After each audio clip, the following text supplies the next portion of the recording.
estava pensando, né? E agora, né? O que eu falo com esse povo? Porque eu falo com as crianças, eu falo com os jovens e agora com o povo da igreja total, né? Então, eu estou ministrando para as crianças o discipulado. E eu comecei explicando para eles quem era Deus. E na primeira semana desse mês, a ministração do Djalma foi o que nós somos em Cristo.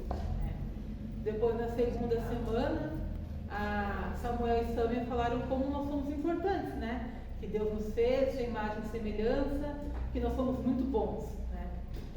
E semana passada, a Karen falou que em Cristo nós temos livre-arbítrio, né? Que no mundo somos escravos, mas em Cristo, sim, nós podemos fazer escolhas e escolher o que fazer.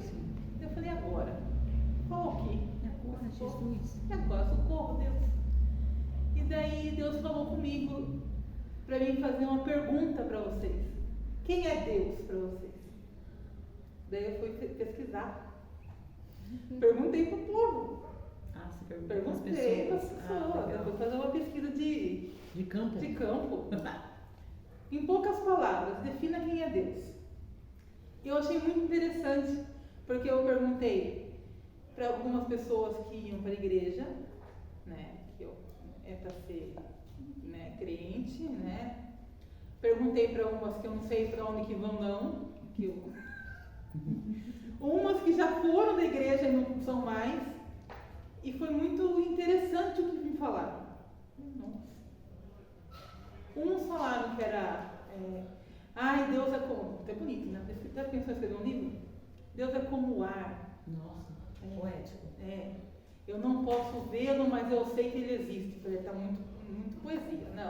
Não é isso que eu quero saber. Para você, né? Eu sei que Deus existe, mas o que é? Ai, Deus é uma força, é um poder. Tá. Que não me deixa desanimar. Tá. Daí perguntei para outra pessoa, dessa outra pessoa falou assim, Deus é meu alimento, é minha casa. Nossa, né? E aqui que eu não perdi. É meu tudo. Mas essa pessoa que falou que é meu tudo, reclama de tudo. Eita lasca. Então quer dizer, se Deus Tá é tudo, de Deus. se Deus é tudo, nós não temos falta de nada, não tem que reclamar de nada, porque tudo já é Deus, né? Uma outra pessoa falou que era minha proteção, né? Outras falaram que é meu ar, que eu respiro de manhã até de tarde, né? Noite, até de noite, Samuel. Errei o horário do dia. Mas eu achei interessante que todos falaram uma força, de um poder, né? É meu alimento, é minha casa, né? Deus é meu tudo, mas essa pessoa reclama de tudo. Daí eu comecei a pensar. Nós falamos muito esses dias, eu vi uma moça, que também reclama de muita coisa, né? Com a blusa, Deus é bom. É controverso até, né? Daí eu fiquei pensando, Deus é bom, mas até quando? Né? Às vezes a gente fala muito, Deus é bom todo tempo, Deus é bom, mas até quando Deus é bom? Né? Chega a ser um jargão, né? Deus é bom, como normalmente o povo fala amém. Deus toda hora fala, Deus é bom, glória a Deus, aleluia, chega a ser um jargão, mas a gente tem que parar um pouco e ver a profundidade que a gente está falando, né? Se Deus falou tudo, Ele fez tudo falando, Ele tem um poder na fala, e esse Deus é bom até quando? Ele é bom quando tem dinheiro na conta? Ele é bom quando a gente está com a saúde ok? Ele é bom quando a gente está com um relacionamento bem? Mas Deus é bom em todo o tempo. Quando a gente não tem dinheiro, quando não tem nem 5 reais. É isso aí. Nem 2 reais. O mês acabou. Dia 31 segunda. Olha, segunda, gente. Podia ser domingo, a gente receber na sexta. Não. Mas Deus é bom em todo tempo. Deus é bom quando a gente não está bem, quando a gente não está com saúde, quando o nosso filho ou filha está doente. Quando a casa não está bem, Deus é bom, continua sendo bom. Isso mesmo. Às vezes a gente fica pensando, né, Deus não é tão bom assim, porque não aconteceu o que eu estou planejando. Mas a palavra diz que os planos de Deus são maiores que os nossos. Isso mesmo. Às vezes, muitas vezes, o que a gente planeja não é bom pra gente. E Deus tem que dar uma barrada. Porque Ele sabe o nosso futuro, Ele sabe o nosso passado e o nosso presente, né? Muitas vezes, o que a gente está querendo vai nos levar à ruína. E Ele está sabendo, então Ele dá uma segurada. E eu trouxe, fiz até um mapa o quê? Mapa mental, mapa Eu conceitual. fiz, lindo! Nossa, Meu aplicativo de essa de igreja, notas. você não vê isso em nenhuma outra igreja de Tietê. Não vê? Não vê. No meu aplicativo tem mapa mental. Eu descobri isso agora, maravilhoso. Vocês vão ver muita igreja fazendo isso depois disso, hein, rapaziada? Chegando até calor, né? Então, eu peguei alguns versículos, porque senão ia ficar muito tempo, do que a Bíblia diz, quem é Deus, né? Então, alguns. Posso só abrir um parênteses, já que a gente está nesse formato, né? É que você falando sobre isso, de que Deus é bom independente da circunstância, e as pessoas parecem que não têm esse entendimento, muitas vezes eu me questionei, porque às vezes as coisas estão ruins demais, a vivência daquilo que a gente está fora daqui, vivenciando. E, por exemplo, quando eu chego aqui, parece que eu deixo uma sacolinha lá fora, com todas essas coisas, e há um poder mesmo que toma conta da minha vida, e eu me alegro na presença do Senhor, e eu canto de verdade para Deus, e eu prego com verdade sobre o que estou falando, porque é a palavra, independente daquilo que eu estou vivenciando naquele momento, é sempre essa convicção, eu estou fazendo assim, porque Deus é bom.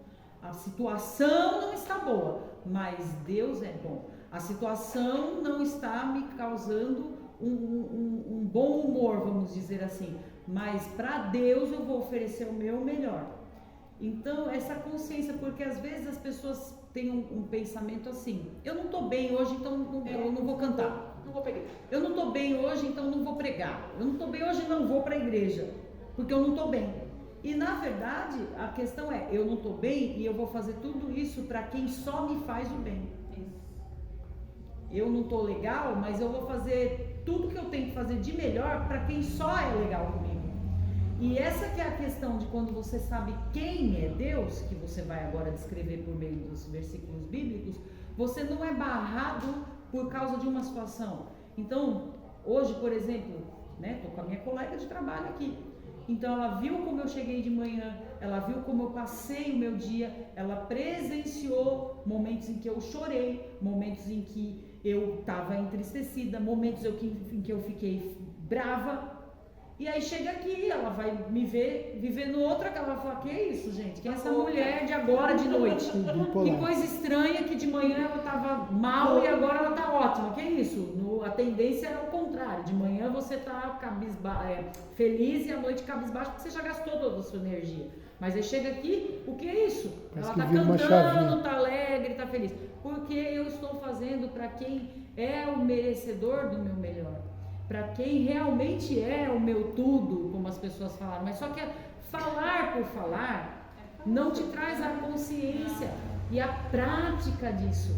Então, que as pessoas recebam hoje, em nome de Jesus, aonde estiverem assistindo, aonde estiver chegando esse vídeo, as pessoas recebam esse entendimento, essa consciência, esse despertamento, essa revelação, essa palavra rema no coração e na vida, de entender que a gente não vem por causa de uma boa circunstância, que a gente não faz por causa de uma boa circunstância, mas porque de fato a gente sabe quem é Deus e a gente vivencia esse Deus e a manifestação desse Deus na nossa vida. Amém. Então que isso seja despertado em nome de Jesus aonde chegar essa filmagem, né, essas palavras que você está proferindo, para que haja essa consciência, porque muitas vezes as pessoas não veem, as pessoas não vou fazer mais nada porque eu não estou me sentindo bem.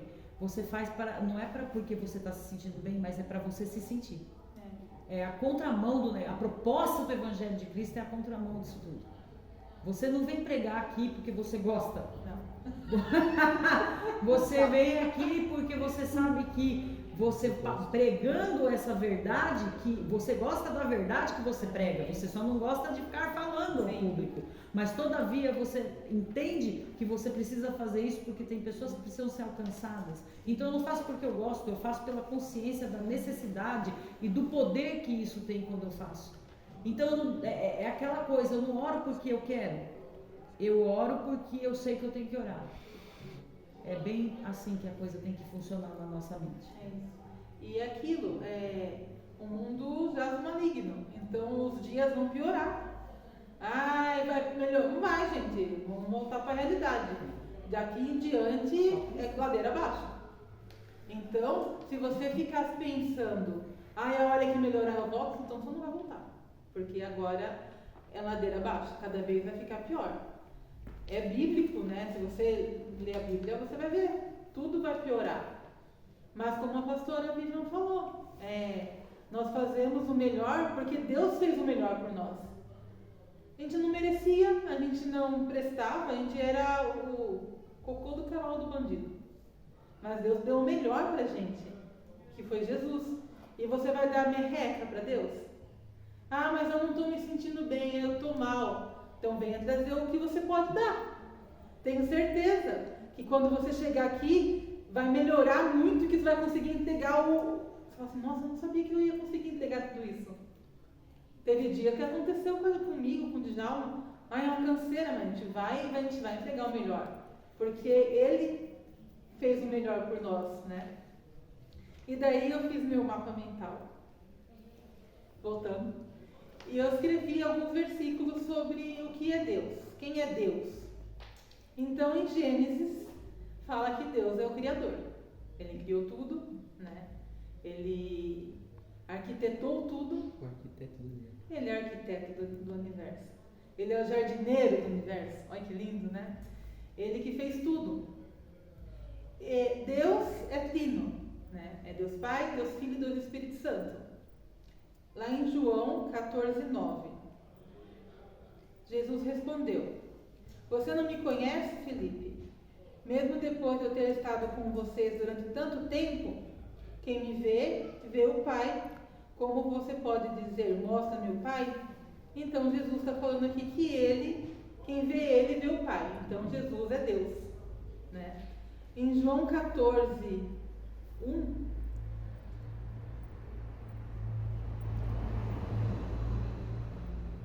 peraí, acho que não.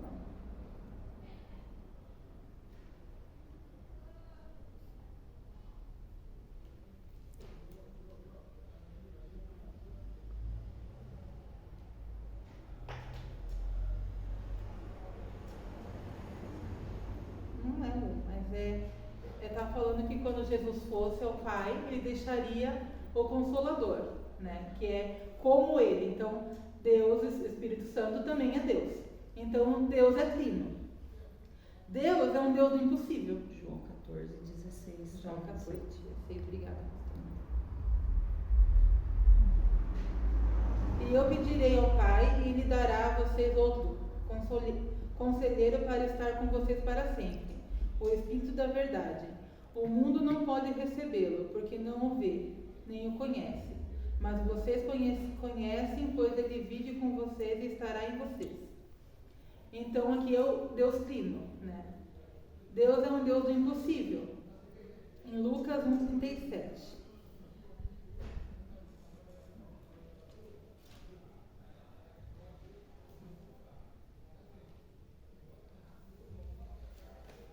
Diz assim, pois nada é impossível para Deus. Então, se nada é impossível para Deus, qual é o seu problema? Qual é a sua dificuldade? Né? Peça a Deus. É que nem Djalma sempre falou, que antigamente, hoje em dia está mais fácil de pesquisar no Google. Antigamente a gente tinha que pesquisar direitinho para a gente descobrir o que era. né? Tinha palavras-chave, e daí, mas como que pesquisa tinha que ter? É a mesma coisa para Deus, né? A gente tem que pedir o que a gente quer, não assim mais ou menos, né?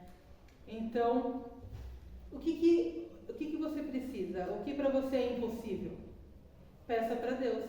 Jesus, todas as vezes que foi curar alguém, fazer um milagre em alguém, ele falava: a tua fé te salvou, a tua fé te curou. Então, não é que, mas Deus não vai fazer isso para mim porque não pode. Não, Deus pode tudo. Se tiver baseado na palavra, Deus vai fazer. Mas só vai acontecer mediante a sua fé, né? Nós falamos que nós temos que colocar nossa fé em jogo, nós temos que exercitar nossa fé, né? Deus é amor. Em 1 João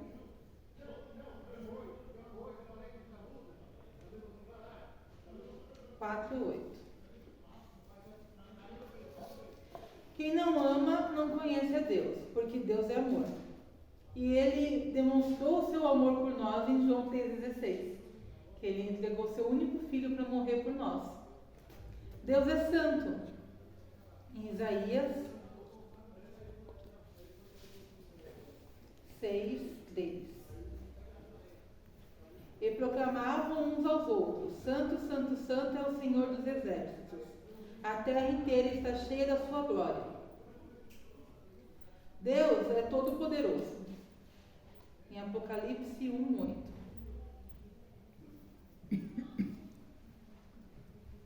Eu sou o Alfa e o Ômega, diz o Senhor Deus.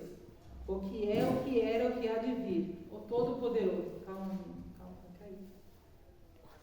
Deus é um Deus vivo. Jeremias 10:10.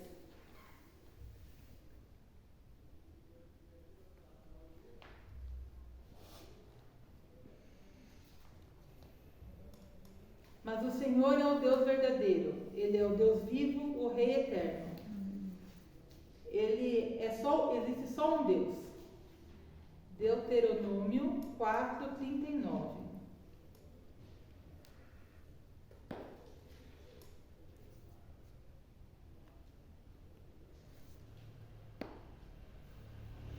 Reconheçam isso hoje e ponham no coração que o Senhor é Deus em cima dos céus e embaixo da terra. Não há nenhum outro. Ele é grande. Salmos 95.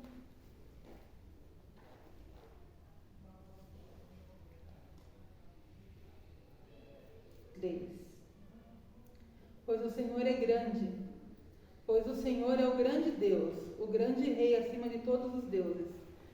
Aqui mais abaixo desse salmo está falando que ele coloca os oceanos na covinha da mão, gente. Meu Deus. Ele mede nos dedos os céus. Olha a grandiosidade que é Deus. Ele é perfeito e justo. Deuteronômio 32, do 3 ao 4.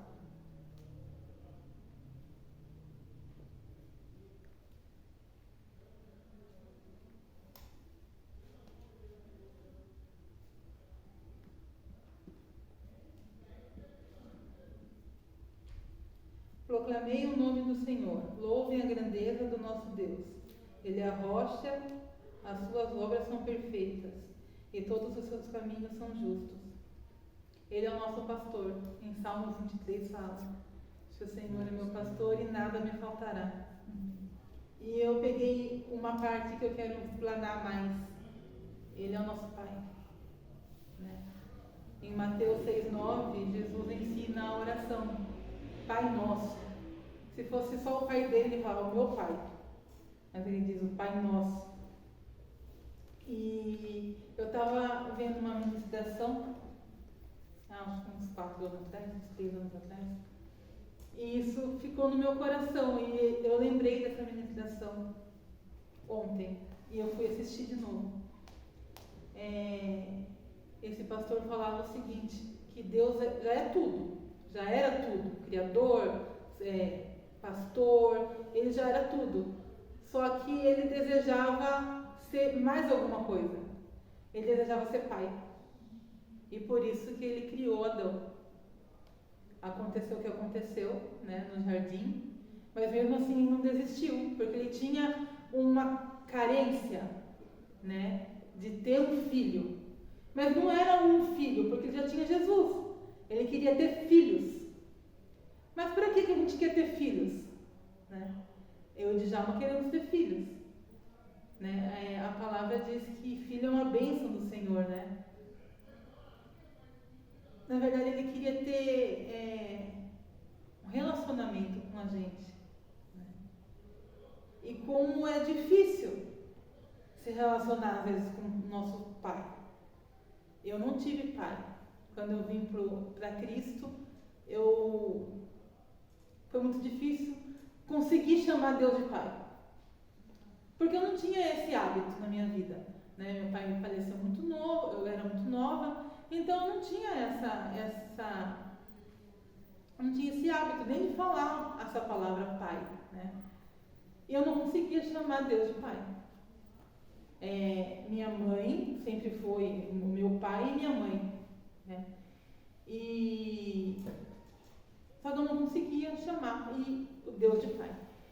E teve um tempo atrás, nós conversamos com um conhecido nosso e ele falou, Deus não é pai. Mas por que Deus não é pai, né? Porque Deus tem que ser mãe. Porque Deus, se existir um Deus, Deus tem que ser mãe. Porque a mãe carrega no ventre, a mãe cuida, a mãe isso e aquilo. E daí a gente foi adentrando e tentando saber o porquê dessa palavra desse moço, e ele falou, meu pai não foi um bom pai. Né? Então, como é difícil a gente ter esse relacionamento de filho com pai, né? E como é difícil, e como o diabo está fazendo isso, né? De mudar as coisas e um filho não ter mais respeito pelo pai, o pai não ter respeito pelo filho. O que é ser pai? Pai é ser provedor. Pai é cuidar, é honrar o seu filho, né? E hoje em dia é pouquíssimo. A gente vê isso, a gente não vê isso. Né? Se o pai é um provedor do lar, ele não dá a assistência na carência, na conversa, não consegue. Gente, mulher, né? Mulher consegue mais, porque a mulher consegue dar os pratinhos e tal. A gente fica doida, mas a gente consegue fazer muita coisa mais do que homem. Os homens ainda estão no caminho para melhorar isso. Mas se o homem prover a casa, ele não consegue prover o lado emocional. Se o homem consegue prover o lado emocional, o lado da casa, do dinheiro, não consegue ser provido. Então está difícil e o inimigo está fazendo isso e sambando na família, sambando nessa área. Mas por que o inimigo faz isso? Porque ele, desvalorizando o papel do pai aqui na terra, ele desvaloriza o Pai Celestial. Então, se a gente não consegue ter uma boa vivência, ou uma boa com o nosso Pai aqui da terra, como que a gente vai conseguir ter essa vivência com o nosso Pai Celestial? Como a gente vai conseguir chamar de Pai com orgulho, com aquele, é meu Pai, sabe? Eu já vejo vários filmes e você vê que quando o pai ou vai pra guerra ou volta, o olhinho dos filhos assim brilhando, tipo, meu pai ganhou a guerra, meu pai venceu, né? É esse orgulho que nós temos que olhar pro nosso pai terreno e nosso pai celestial, né? E Deus escolheu o nosso pai. Ele podia falar assim, não, já criei tudo, está tudo lindo, não precisa, mas ele quis ser pai. Ele quis ter esse relacionamento de pai e filho. E como é difícil a gente conseguir, né? porque às vezes o nosso pai aqui da terra, não tem tempo, então a gente não fala. Então, como a pastora estava falando sobre oração, como que você consegue ficar muito tempo sem conversar com seu pai? Né? Como eu falei, meu pai faleceu, eu tinha 7 anos, mas eu não consigo ficar longe da minha mãe, né? Sem conversar. E em tudo que ela pode, ela me ajuda, né? Se é uma palavra, às vezes eu digo, mãe, como que faz tal receita? Como que faz isso? E ela tenta me auxiliar em tudo, em ajudar até mesmo financeiramente, dando algum presente. E eu fico imaginando, como seria o meu pai? Tenho certeza que ele também faria o mesmo, né? Como Deus é, né? Deus nos dá tudo. Ele já tem toda a sorte de bênção liberada para a gente nas regiões celestiais. Ele nos deu o perdão dos nossos pecados, Ele nos deu a cura de todas as doenças, Ele nos deu paz, Ele nos deu provisão, porque Ele é nosso pastor e nada terei falta. Ele é Deus do impossível. Então Ele deu tudo pra gente. E a gente não consegue se achegar a Ele e demonstrar esse carinho, esse amor por um Pai tão bom. E é isso que o diabo quer. O diabo não quer que a gente tenha esse relacionamento com Deus, com o Pai. Porque Deus queria muito ter filhos, né? Ele já era tudo. Deus já era tudo. Só não era pai. E nisso que o inimigo está fazendo. Não deixando, tentando. Não preciso orar todo dia, não preciso ler, que besteira. Vou ver um TikTok aqui rapidinho de 1 minuto que já tá bom. Gente, não tá bom. Quanto mais a gente busca, mais a gente quer buscar, mais ele se revela a nós. E como é gostoso conhecer o nosso Pai. Né? A pastora estava falando sobre como que vai ser, que os dias estão findando. Se a gente não souber quem é o nosso Pai, não souber o que a palavra diz, o que será da gente? Não é todo dia que eu tenho vontade de orar, não é todo dia que eu tenho vontade de ler a palavra, não é todo dia que eu tenho vontade de vir para a igreja. Não é mesmo, gente. A gente é humano, a gente está cansado, dia a dia é desgastante, mas eu faço isso porque Ele fez tudo por mim. Ele entregou tudo por mim. É aí que é a complexidade. Ele é o meu tudo. E eu não preciso de mais nada. Então que a gente possa entender que Deus escolheu ser nosso Pai. Ele quis ser nosso Pai. E Ele fez tudo isso para ter esse relacionamento com a gente. E não deixe mais o inimigo roubar essa paternidade, essa filiação. Filiação. Que nós somos filhos amados do Senhor. E é isso que eu tinha que passar.